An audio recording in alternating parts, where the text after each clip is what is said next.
وأصحاب اليمين ما أصحاب اليمين في سدر مخضود وطلح منضود وظل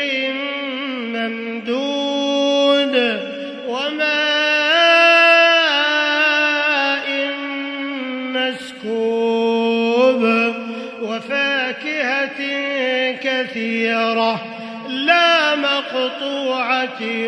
ولا ممنوعة وفرش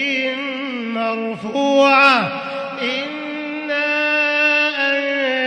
أنشأناهن إنشاء فجعلناهن أبكارا عربا أترابا لأصحاب اليمين ثلة من الأولين وثلة من